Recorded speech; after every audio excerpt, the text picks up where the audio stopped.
les cellules cessent de produire l'énergie nécessaire à leur survie. Des études récentes ont montré que les mitochondries sont particulièrement vulnérables aux effets des nanoparticules de plastique. C'est là que se déclenche une cascade de processus menant au vieillissement et aux maladies. Des scientifiques chinois ont découvert que la charge électrostatique et la taille minuscule des nanoparticules de plastique leur permettent de pénétrer profondément dans la cellule et de s'accumuler jusque dans les mitochondries, perturbant ainsi leur fonctionnement. Ce phénomène est appelé dysfonctionnement mitochondrial. Les mitochondries ne peuvent plus remplir leurs fonctions essentielles. À titre de comparaison, une mitochondrie a approximativement la taille d'une bactérie, tandis qu'une nanoparticule de plastique est des dizaines de fois plus petite. Le docteur Jeffrey Lang, oncologue, radiothérapeute et expert en exposition environnementale et ses effets sur la santé humaine, explique les processus intracellulaires destructeurs déclenchés par les nanoplastiques. Ces derniers peuvent pénétrer dans la cellule et endommager ses éléments vitaux, notamment les mitochondries. Dans chaque cellule du corps humain, les mitochondries sont en quelque sorte les centrales énergétiques. Elles produisent les substances essentielles qui fournissent l'énergie au reste de la cellule. Il est inquiétant de constater, et les études scientifiques le confirment de plus en plus, que les nanoparticules et les nanoplastiques, en pénétrant dans la cellule, endommagent les mitochondries, ces organites producteurs d'énergie.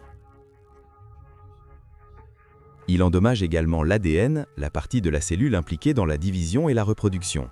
Ils peuvent donc affecter d'autres molécules et protéines intracellulaires. Les mitochondries sont les centres énergétiques et de signalisation de la cellule. Elles régulent le métabolisme, contrôlent la croissance et la division cellulaire, protègent contre le stress oxydatif, modulent l'inflammation et les réponses immunitaires et déclenchent la mort cellulaire programmée. L'une de leurs fonctions clés est la respiration cellulaire, processus de production d'énergie.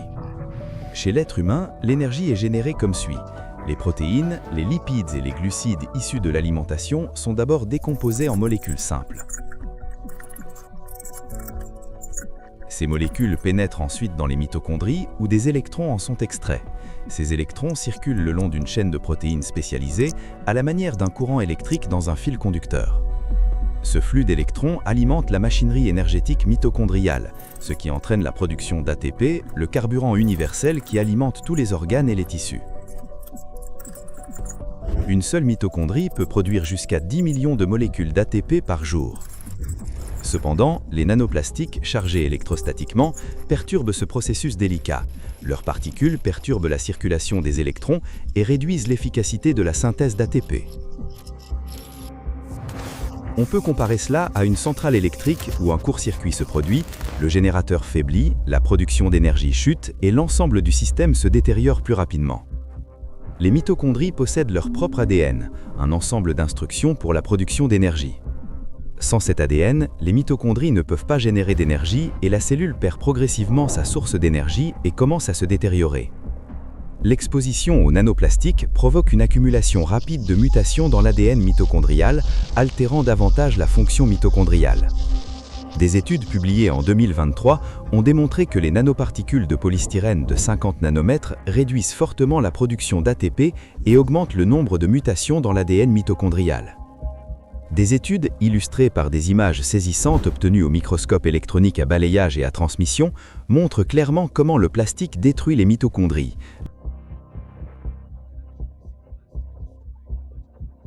Les structures qui produisent l'énergie cellulaire. L'exposition chronique aux nanoparticules de plastique transforme les cellules en un champ de bataille. Leur charge électrostatique empêche les mitochondries d'assurer leurs fonctions essentielles et cette perturbation marque le début du lent déclin des cellules, des tissus et des organes. Nous avons maintenant observé les principaux mécanismes par lesquels les nanoparticules de plastique chargées endommagent les cellules. Chacun de ces processus est destructeur en soi, mais ils se produisent également simultanément et amplifient mutuellement leurs effets. Cette réaction en chaîne déclenche une avalanche de dommages, entraînant la mort cellulaire et, à terme, des défaillances systémiques et une accélération du vieillissement biologique. Les microplastiques et nanoplastiques accélèrent le vieillissement. On a tendance à penser que le vieillissement commence par les rides, les cheveux gris ou la fatigue, mais en réalité, il débute au cœur même des cellules, par un dysfonctionnement mitochondrial et des défaillances des processus biologiques essentiels. Au fil du temps, les cellules endommagées et mourantes s'accumulent. et l'organisme perd sa capacité à se régénérer. Le vieillissement est l'usure progressive des mécanismes internes de la vie. Les scientifiques ont identifié plusieurs mécanismes principaux du vieillissement, tels que le stress oxydatif, le dysfonctionnement mitochondrial, l'inflammation chronique, le raccourcissement des télomères, l'accumulation de lésions de l'ADN et les altérations épigénétiques. Ces mêmes mécanismes sont à l'origine de diverses maladies. Lorsque les mitochondries ne peuvent plus produire suffisamment d'énergie, lorsque les lésions de l'ADN s'accumulent et lorsque l'inflammation devient chronique, l'organisme devient de plus en plus vulnérable. C'est à ce moment-là que des affections comme le diabète, le cancer, l'infarctus, la démence et la maladie d'Alzheimer commencent à se développer. Et elles ont toutes une cause commune, le vieillissement des cellules et des tissus. Voici le point crucial.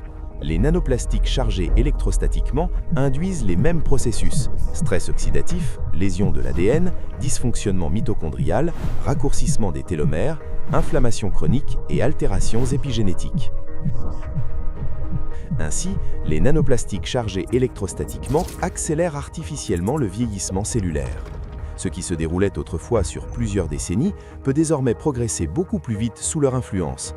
Et nous en constatons déjà les conséquences. Les maladies touchent des individus plus jeunes. Les scientifiques ont découvert que les générations modernes développent des maladies plus tôt et accumulent davantage de maladies chroniques que leurs parents au même âge. Même une différence de quelques années seulement se traduit aujourd'hui par des taux de morbidité nettement plus élevés. Le cancer et l'hypertension restent les affections les plus courantes. De plus, chaque génération successive présente une augmentation du nombre de maladies chroniques chez un même individu. Des maladies autrefois considérées comme liées à l'âge sont de plus en plus fréquentes chez les jeunes. Il est à noter que cette tendance coïncide avec la pollution plastique croissante de l'environnement.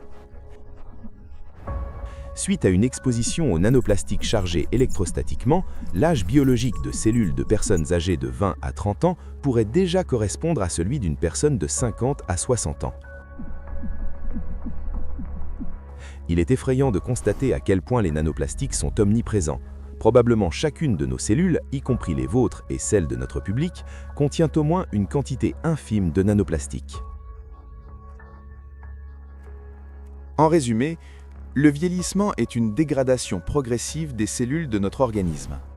Les nanoplastiques accélèrent cette détérioration, et donc le vieillissement lui-même, par tous les processus destructeurs intracellulaires que nous venons d'évoquer. Et c'est là le point crucial. Les mêmes mécanismes qui pilotent le vieillissement sont aussi à l'origine de nombreuses maladies chroniques. Autrement dit, les microplastiques et nanoplastiques n'accélèrent pas seulement le vieillissement, mais contribuent également au développement de maladies. Aujourd'hui, on détecte des microplastiques et nanoplastiques dans tous les organes du corps humain. Et partout, dans chaque organe, dans chaque cellule, ces minuscules particules de plastique déclenchent une cascade de destruction interne. Les nanoplastiques endommagent les membranes cellulaires, perturbent les canaux ioniques, induisent un stress oxydatif, désactivent les mitochondries et provoquent des mutations génétiques. Ces dommages affectent tous les types de cellules de la même manière, que ce soit dans le cœur, les os, les poumons ou ailleurs. Nous connaissons maintenant la réponse à la question principale qui a motivé notre enquête. Pourquoi et par quel mécanisme les nanoplastiques sont-ils capables de détruire les systèmes vivants à l'échelle microscopique? Mais qu'est-ce que cela signifie pour chacun d'entre nous? Quelles sont les maladies spécifiques qui résultent de cette destruction cellulaire au sein du corps humain? Les réponses se trouvent dans la prochaine partie de notre enquête.